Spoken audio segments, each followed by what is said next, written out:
Good morning, everybody. Pleasure to welcome you all again to the English e-learning program. This is Nageswaran. In the previous classes, we saw the poem of the Unit 3. With that, we successfully ended up the first 3 units. Unit 4 begins from this session onwards because we are in tight corners to end up all the units within the limited times. I mean the prose of Unit 4. Yes, the title of the prose 4 is Tight Corners, written by E.V.Lucas. A tight corner is an idiom which means a very difficult or dangerous situation. Do you know who this E.V.Lucas is? Come, let's know something about the author E.V.Lucas. This writer E.V.Lucas was born in the year 1868 and died in the year 1938. He was a British journalist, essayist, travel writer and novelist born in Eltham in the place of Kent in the city of London in England. Right. Born to a Quaker family on the fringes of London, Lucas began work at the age of 16, apprenticed to a bookseller. Here we must understand the family Quaker. Quaker is a member of the Society of Friends, a Christian religious group that meets without any formal ceremony and is strongly opposed to violence and war. Thus, this writer belongs to a Quaker family. Fringes means borders. His family lived on the borders of London. After that, he turned to journalism and worked on a local paper in Brighton and then on a London evening paper. He was commissioned to write a biography of Bernard Burton, the Quaker poet. This led to future commissions, including the editing of the works of Charles Lamb. Lucas joined the staff of the humorous magazine titled Punch in 1904 and remained there for the rest of his life. He was a prolific writer. Prolific means producing many, especially producing many works. And he was most celebrated for his short essays, but he also produced verses, novels, and plays. His best works are The Open Road, 1899, A Wanderer in Series, 1904-12, Listeners Live, 1905, John Constable the Painter, 1925. Let us have some idea about this lesson. In this extract, Tight Corners, E.V.Lucas points out that tight corners can be both mental as well as physical, but the mental tight corner is too much to bear. What is that physical tight corner and mental tight corner? Physical tight corner means one's physique or life is in trouble or danger. Mental tight corner means one is emotionally very disturbed. That is why the author states that the mental tight corner is too much to bear. This story tells us how E.V.Lucas was saved from humiliation, which means a situation that makes somebody feel ashamed or stupid and lose the respect of other people.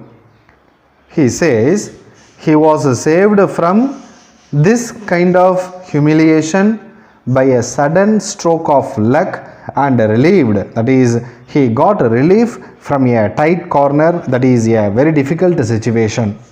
Remember students, this prose is in a form of a story. Right, we can move into the story now. The author and his friends were talking about the critical situations in which they had found themselves, that their lives were adventurous enough to be composed of.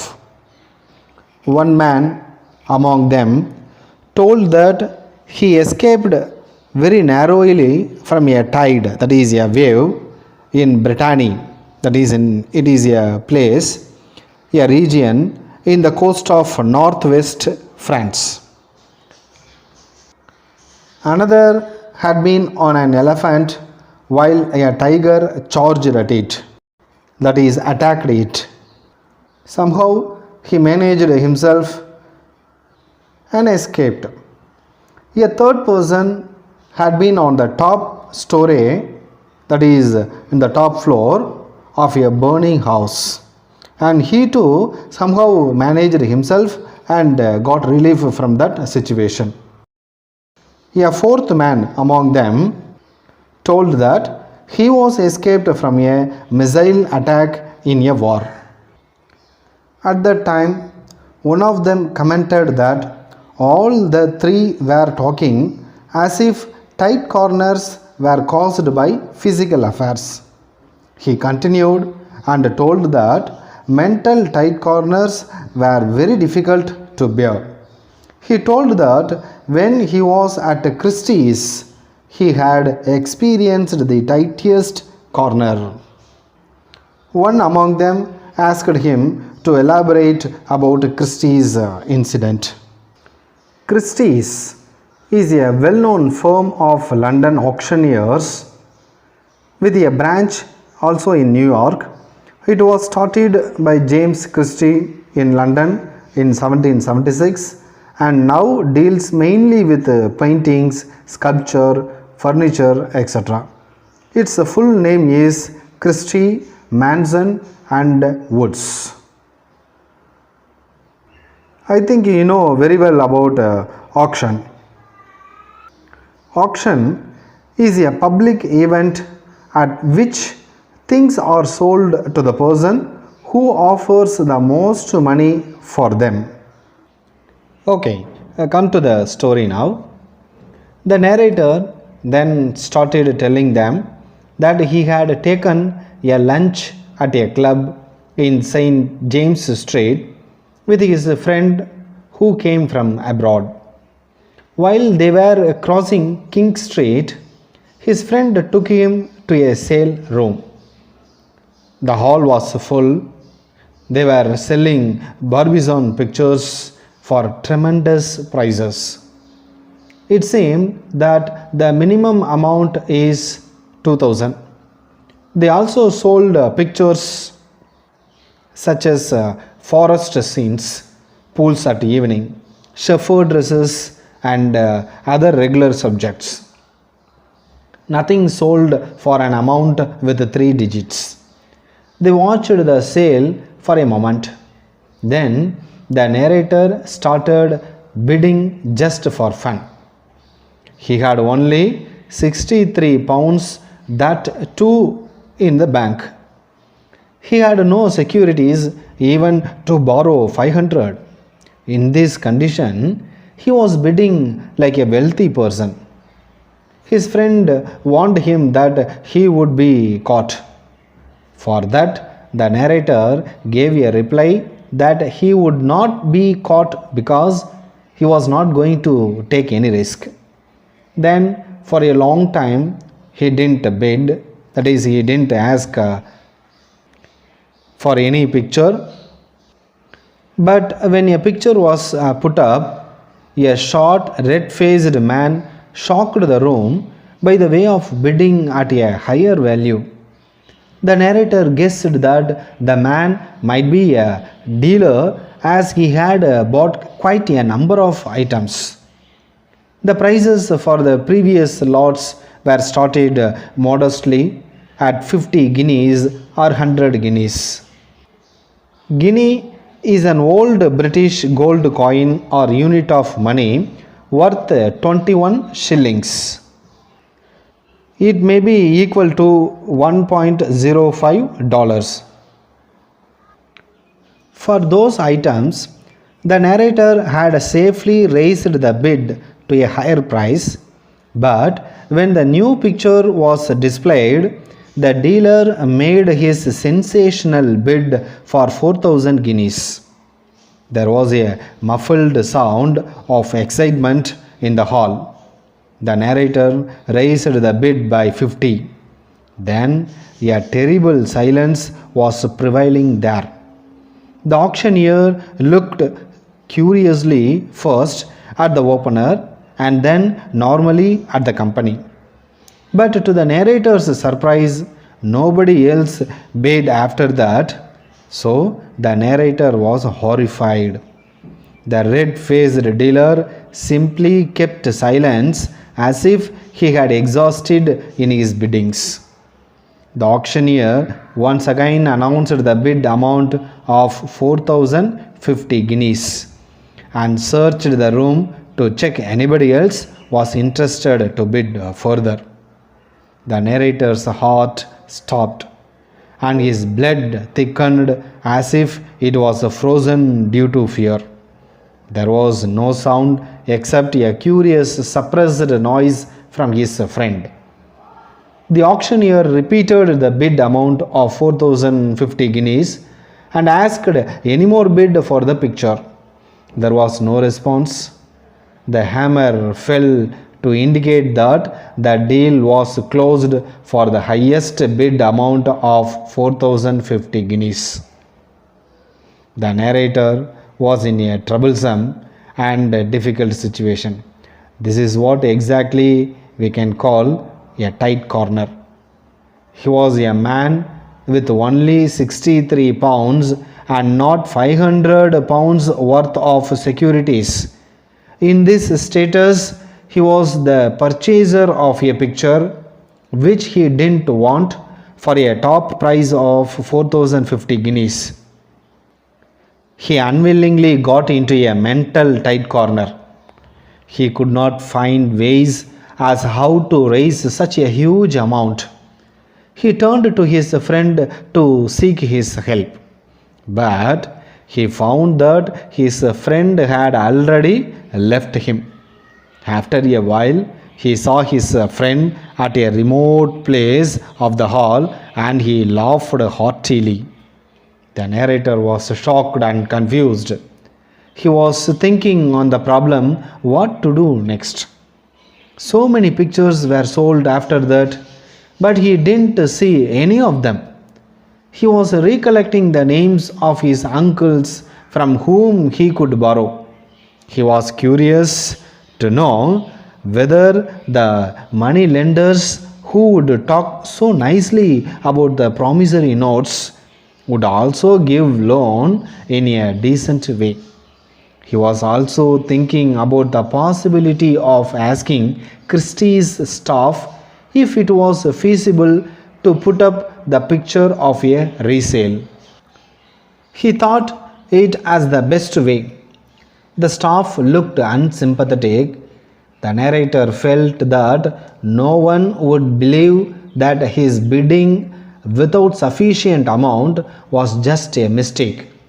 A genuine mistake of such type would have been rectified immediately. At last, the sale came to an end. The buyers were writing checks and giving instructions.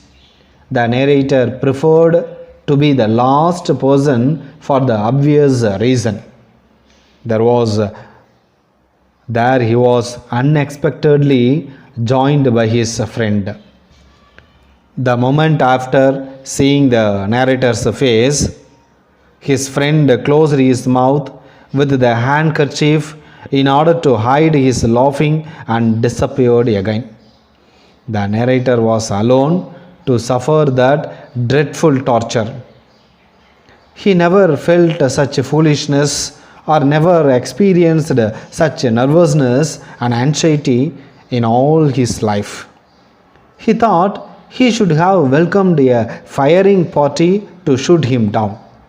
Then an unexpected happened. The narrator realized that honesty would have rewards. He heard a voice which inquired him if he was the man who bought the big painting painted by the artist Daubigny. The narrator admitted that he was the person.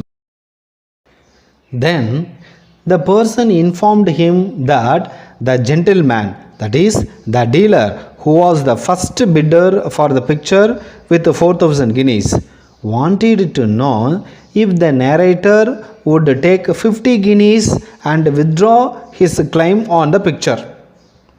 The man wore a green apron made by coarse woolen material and spoke in husky cockney tones. The narrator regarded him as a messenger of the high gods.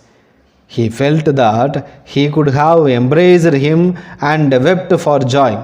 He wondered why he would take 50 farthings. He considered 50 guineas was a very low offer. He was of the opinion that even among the best people in the world, there are cunning people. He had the presence of mind to ask more. So he asked the messenger if the dealer would offer some more money. The messenger replied that he could not tell about it. He continued further and told that there was no harm in asking more money from the dealer. Then the narrator asked him to tell the dealer that the narrator wanted to have 100 guineas and thereby he would withdraw his claim on the picture. Finally, the narrator got the amount. When he found his friend, he, that is the narrator too, was laughing. But after seeing the check, his friend became serious. He told that he was confounded. He surprised about the luck that favored the narrator. Then he told the narrator not to forget that he, that is the narrator, would not have come into the auction hall if he had not taken him. So it was because of him that the narrator earned 100 guineas. The narrator replied that he would never forget, and that was inscribed on his heart in letters of fire, which could not be rubbed out or removed. He indirectly pointed out the selfishness of his friend as he deserted him at the cruel and crucial hours. The narrator expressed that his hair had not gone white. He got relieved from his mental tight corner. Thus, the story ends. Dear viewers, the real tight corner, that is difficult situation of the narrator, is a rich man paid 4,000 guineas for a picture. The narrator, as usual, raised the bid by 50 guineas more. He thought that someone would raise the bid further, but nobody bid after that. This came as a shock to the narrator. This is the real difficult situation to the narrator. But the narrator used his presence of mind in the sudden turn of events. When the narrator was offered 50 guineas, with his presence of mind demanded 100 guineas to give away his bid. Thus, he narrowly escaped from that mental tight corner. He would not forget his friend's meanness and his behavior and attitude in his critical situation. Right.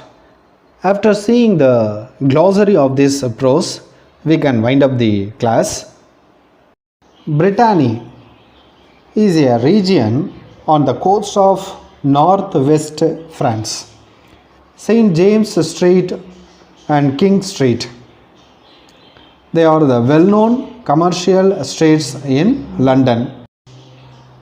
Plutocrat is a fat and rich person of high station, a term coined by E.V.Lucas by blending the words bloated and aristocrat. Electrified, that means shocked by something unexpected. Crescendo, it means progress towards a climax. Congealed, it means thickened as if frozen, that is through fear, etc. Smothered means suppressed. Nonchalantly means unconcernedly or coolly. Glibly means smoothly but not sincerely. Note of hand, that means a promissory note. Rectitude, which means honesty or good behavior. Farthing is as low as a paisa. Base means coarse woolen material. Guile means cunning or deceit. Indelible means cannot be rubbed out or removed. Okay students, with this we can wind up this session. If you want the Tamil translation of this prose, you can just refer your guide or just call me or text me. Thank you for your watching. Meet you in the next session. Goodbye.